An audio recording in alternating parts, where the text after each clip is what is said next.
What the hell, guys? My God, this is a bad idea. It's a really bad idea.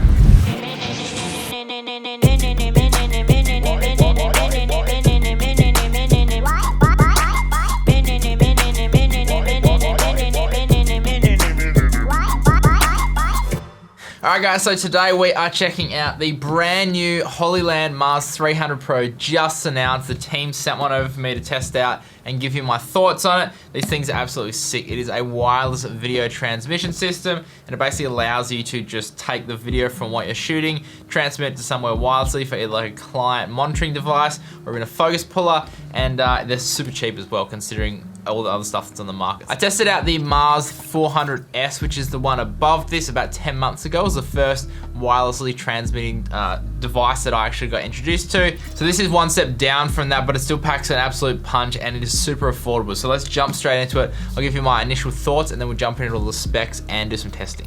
So the Hollyland Mars 300 Pro is a wireless video transmitter system that has a range of 300 feet, 0.08 second latency, real-time app monitoring, supports dual HDMI, full HD signals, and is powered off either MPF batteries or USB Type-C connectors. It's made of part aluminium and part plastic construction, but it actually feels super duper solid. Now my initial thoughts of this were just how compact this standard edition is. If you compare it to the 400S without those antennas, the body's about the same, but obviously the antennas are built in this one. If you do go for the enhanced edition, you do get those antennae on the top as well.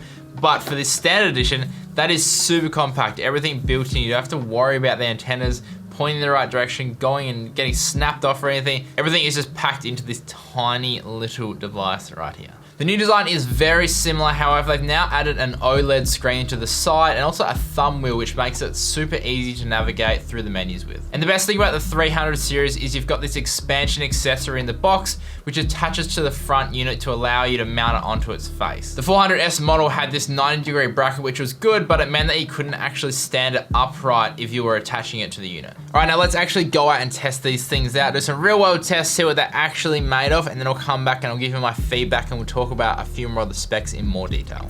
Alright guys, so we are down here at the Spit about to do a range test. I have the car parked up, which I'm gonna have the camera in because I'm by myself and I don't wanna leave my camera just sitting in the middle of the street. And I've got about 700 meters line of sight, which is way over the range of that this thing is rated for.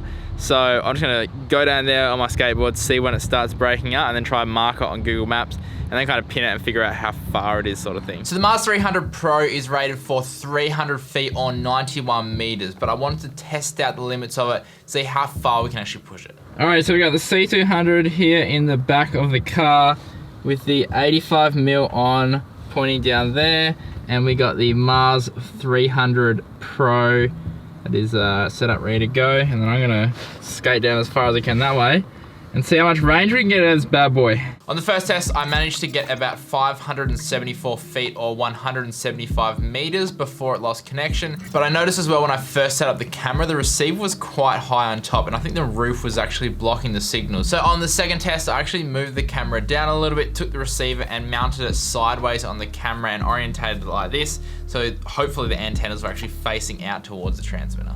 It is so freaking windy down here. I don't know if you hear any of that, but I'm like legit almost getting blown off my board trying to do these tests. It's crazy. On the second test, I got to a crazy 1,017 feet or 310 meters when it cut out, which is well over the range that Hollyland says it's capable of. One thing to note though with these extended ranges outside of the manufacturer specifications is that the latency actually becomes higher and you do get a little bit of breaking up. But if you're just kind of like needing to monitor and just make sure stuff's going good, then you can really push the limits of this. Another way I want to test the range was to not be line of sight. So basically I set up my camera in the studio here and I went outside of my apartment and down a flight of stairs, and I managed to get to the level 2, which was basically a wall between here and our door, and then 2 levels of concrete between, before I actually lost connection with the transmitter. And this was on both the receiver and just using the iPad as well. So it pretty much got the same sort of range and the same sort of latency as well. But having the camera just set up in my studio and walking around our apartment, I had no problems whatsoever. So this is actually perfect if you say like a real estate videographer or something, and you want to give your client a monitor to kind of check out what you're actually shooting, you can basically have one on your camera, be running around the whole house, and they can just kind of, you know, sit in the lounge room or just tag along or be wherever really in the house, and you shouldn't really have any issues even going through those 2 stories. And this is mainly how I actually would use the 400S. I wouldn't actually use the receiver. I would just give the producer a iPad, and he would basically just keep an eye on it,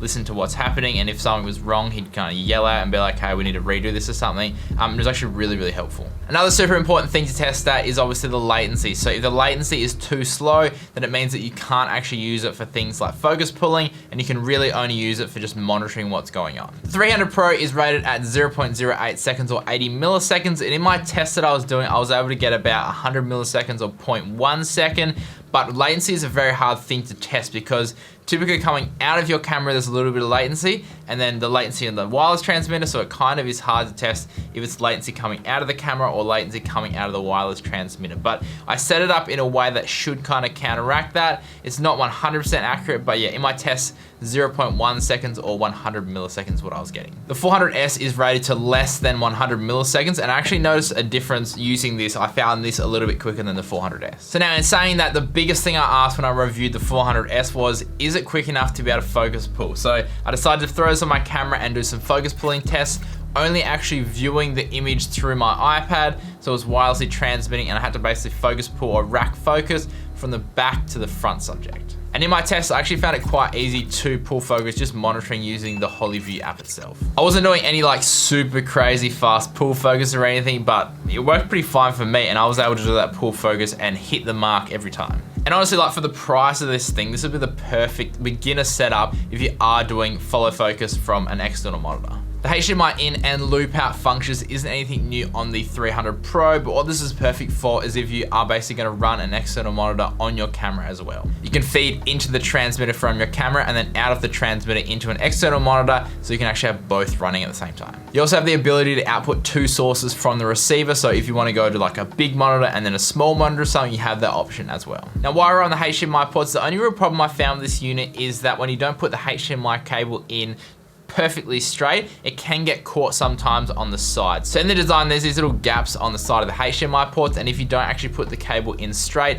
it can kind of get caught and not fit in properly. And I don't know if this is just an issue with the actual model that I got or not, but just be aware of that when you are putting the cables in, just to make sure they actually are in properly. The new OLED screen is absolutely stunning, super crisp, and it's super easy to actually see in daylight as well. It is quite small, but they've actually designed the interface very well so it doesn't feel super crowded even when you're going through the menu. It'll show you the signal strength, device name, fan speed, battery voltage, signal channel, and also the input feed specs. Now, the new edition of the thumb wheel is something that I wish all these units would have. It is so easy to use, and it's super compact as well, so it takes up literally no space. Diving into the menus, it is super simple, and they've just given you the basics, which is exactly what I like. On the transmitter, you have the Wi-Fi password, pairing, fan control, and version info.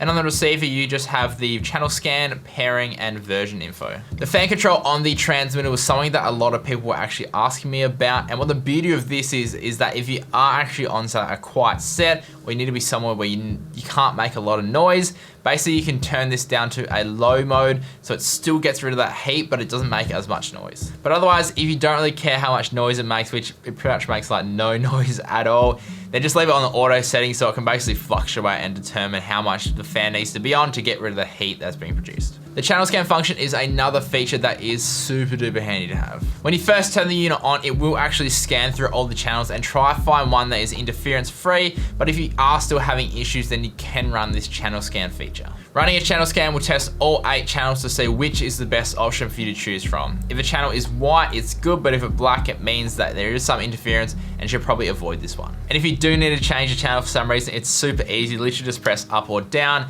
wait for the channel number to blink, and then again, just press up or down to choose a channel, and then press in the thumb wheel once you've selected it, and you're ready to go. Now, all the Mars transmitters from HoloLand all run off MPF batteries, which I'd say a lot of us actually have because they're a very universal battery that is used in a lot of different things. But what's new about the 300 Pro is that you can now power it through that USB Type-C connector, which is a freaking godsend, because because it's just so much easier to power it. Like, just have a power bank with you. You can literally power it all day. The transmitter draws just over double the power of the actual receiver, so if you are powering off MPF batteries, then just keep this in mind. Now, the MPF batteries that I have are actually pretty old and kind of banged up, so I didn't want to do a battery test to see how long they would last, because I didn't think it would be an accurate representation of how long this unit could actually last for. Now, what would hands down have to be the best feature of the Mars 300 Pro is now they've integrated this HoloView app into it as well. You can now monitor using up to 3 phones or tablets, which is probably one of the features that I most use on these devices. Often when I'm shooting, I just give my clients my iPad mini to watch along, and they freaking absolutely love it.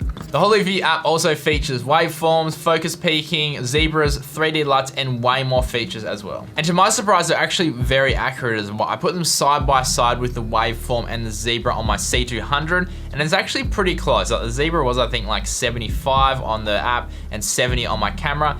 It's actually pretty dang close. And you can also run that channel scan function as well on the app itself. Now, in terms of price, there are a few different options to choose from with the Mars 300 Pro. So the standard kit that I got, which has those built-in antennas, is only $449 US, which is actually really cheap for a wireless monitoring device that packs the features that this does. So this kit is perfect if you're gonna use it on a gimbal hunt and you don't want those antennas getting in the way. The enhanced kit is only $20 more, but you get those external antennas on the transmitter. So if you're gonna be using this in areas where there might be potentially a lot of interference, then definitely this is the option to get. And it also allows you to basically move the orientation of the antennas to get that perfect signal. And finally, they have a single unit option, which is just $199 US, which is a freaking bargain, and all it is just the transmitter with the built-in antennas. And this is perfect for anyone that is wanting to just get started in this wireless monitoring solution and just wants to use like a tablet or an iPhone to monitor.